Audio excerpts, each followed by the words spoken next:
ശമൂവേലിന്റെ രണ്ടാം പുസ്തകം 22-ാം അധ്യായം 47-ാമത്തെ വാക്യം.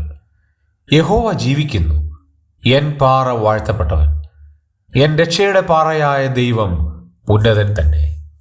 ഇവിടുത്തെ ഒരു പദപ്രയോഗം വളരെ ഉത്തേജനം നൽകുന്നതാണ്. ജീവിക്കുന്ന യഹോവ, എൻ്റെ യഹോവ ജീവിക്കുന്നു. മരിച്ച് മൺമറഞ്ഞു പോയ ദൈവങ്ങളുടെ മുമ്പിലാണ് നാം ഇന്ന് നിലകൊള്ളുന്നത്. പക്ഷേ അതിൻ്റെ മുമ്പിൽ വ്യത്യസ്തനായ ഒരു ദൈവത്തെ പരിചയപ്പെടുത്തുകയാണ്. യഹോവ ജീവിക്കുന്നു.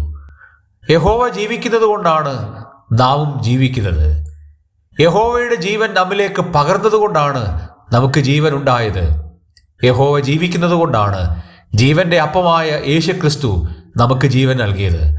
ആ ജീവൻ നമ്മിലേക്ക് വ്യാപരിച്ചതുകൊണ്ടാണ് നമ്മൾ മറ്റുള്ളവർക്ക് ഇന്ന് ജീവൻ നൽകുന്നത്. എന്നാൽ ഈ ലോകത്തിലെ ദൈവങ്ങൾ എന്ന് പറയുന്നവരെ നാം പരിശോധിച്ചാൽ അവർ മരണം കൊണ്ട് അവസാനിക്കുകയും പ്രത്യാശയില്ലാത്തവരായി ജീവിക്കുകയും ചെയ്യുകയാണ്. അവരുടെ അനന്തരം എന്ത് എന്ന് അവർക്ക് തന്നെ അറിയില്ല. എന്നാൽ ഇതാ ഇവിടെ വ്യത്യസ്തമായൊരു കാര്യം.